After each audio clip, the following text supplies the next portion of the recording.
ನಾಯಿಯಲ್ಲ ಚಿರತೆ ಇದೆ ಎಚ್ಚರಿಕೆ ಅಂತ ಹೇಳಿ ಬೋರ್ಡ್ ಹಾಕುವಂತಹ ಪರಿಸ್ಥಿತಿ ಬ್ಯಾಡರಹಳ್ಳಿಯಲ್ಲಿ ನಿರ್ಮಾಣವಾಗಿದೆ. ಬ್ಯಾಡರಹಳ್ಳಿಯಲ್ಲಿ ಬೀದಿ ಬೀದಿಯಲ್ಲೂ ರಾರಾಜಿಸ್ತಾ ಇದೆ ಇಂಥದ್ದೊಂದು ಬೋರ್ಡ್ಗಳು. ಚಿರತೆ ಇದೆ ಎಚ್ಚರಿಕೆ ಅಂತ ಹೇಳಿ ಬೋರ್ಡ್ ಹಾಕಿದ್ದಾರೆ ಭಾರತ್ ನಗರದ ನಿವಾಸಿಗಳು. ಕನಸಲ್ಲೂ ಚಿರತೆ ಬರ್ತಾ ಇದೆ, ನೆಮ್ಮದಿಯ ನಿದ್ದೆ ಮಾಯವಾಗಿದೆ ಅಂತ ಹೇಳಿ ತಮ್ಮ ಅಳಲನ್ನ ತೋಡ್ಕೊಂಡಿದ್ದಾರೆ. ಕ್ಷಣ ಕ್ಷಣಕ್ಕೂ ಭಯದಿಂದ ಬದುಕ್ತಾ ಇದ್ದಾರೆ ಇಲ್ಲಿನ ನಿವಾಸಿಗಳು. ಒಂದು ಬೋನ್ ಸಾಲಲ್ಲ, ಅರಣ್ಯಾಧಿಕಾರಿಗಳು ಬೇರೆ ಬೇರೆ ಬೋನ್ಗಳನ್ನ ಇಡಬೇಕು ಅಂತ ಹೇಳಿ ಅರಣ್ಯ ಇಲಾಖೆ ಅಧಿಕಾರಿಗಳ ವಿರುದ್ಧವೂ ಕೂಡ ಈ ವೇಳೆ ಆಕ್ರೋಶವನ್ನ ಹೊರಹಾಕಿದ್ದಾರೆ. ಪದೇ ಪದೇ ಚಿರತೆ ಓಡಾಟ ನಡೆಸ್ತಾ ಇದ್ರೂ ಕೂಡ ಬೇಗ ಅರಣ್ಯ ಅಧಿಕಾರಿಗಳು ಸ್ಥಳಕ್ಕೆ ಬಂದು ಬೋನನ್ನ ಇಟ್ಟು ಅದನ್ನ ಹಿಡಿತಾ ಇಲ್ಲ ಅಂತ ಹೇಳಿ ಆಕ್ರೋಶವನ್ನ ವ್ಯಕ್ತಪಡಿಸಿದ್ದಾರೆ. ಅನಾಹುತ ಫಿಕ್ಸ್ ಅಂತ ಹೇಳಿ ಇಲ್ಲಿನ ಜನ ಬೇಸರವನ್ನ ವ್ಯಕ್ತಪಡಿಸಿದ್ದಾರೆ.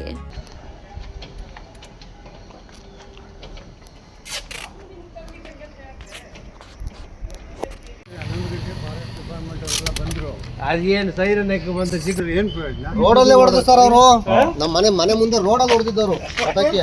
ಜೀನಿ ಸ್ಲಿಮ್ ತಗೊಳಕ್ಕೆ ಸ್ಟಾರ್ಟ್ ಮಾಡಿದ್ನು ಅವಾಗ ಮಂತ್ಲಿ ಪೀರಿಯಡ್ಸ್ ಆಗ್ತಾ ಇದ್ದೀನಿ. PCOD ಪ್ರಾಬ್ಲಮ್ ನಾರ್ಮಲ್ ಆಗಿದೆ, ಥೈರಾಯ್ಡ್ ನಾರ್ಮಲ್ ಆಗಿದೆ. ಪೀರಿಯಡ್ಸ್ ಎಲ್ಲ 6 ಮಂತ್ ಆದ್ರೂ ಆಗ್ತಾ ಇದ್ದಿಲ್ಲ, ಇವಾಗ ರೆಗ್ಯುಲರ್ ಪೀರಿಯಡ್ಸ್ ಆಗ್ತಾ ಇದೆ. ಜೀನಿ ಸ್ಲಿಮ್ ನ ಯೂಸ್ ಮಾಡಿ 8 ತಿಂಗಳಲ್ಲಿ 55 kg ಸಣ್ಣ ಆಗಿದ್ದಾರೆ. ಜೀನಿ ಸ್ಲಿಮ್ ತಗೊಳ್ಳಿ, ಬೇಗ ಸಣ್ಣ ಆಗ್ತೀರಾ, ಫ್ಯಾಟ್ ಲಾಸ್ ಆಗ್ತದೆ. ಜೀನಿ ಸ್ಲಿಮ್ ನ ಯೂಸ್ ಮಾಡಿ 100% ಯಾವುದೇ ಸೈಡ್ ಎಫೆಕ್ಟ್ ಇಲ್ದಂಗೆ ಸಣ್ಣ ಆಗ್ತೀರಾ.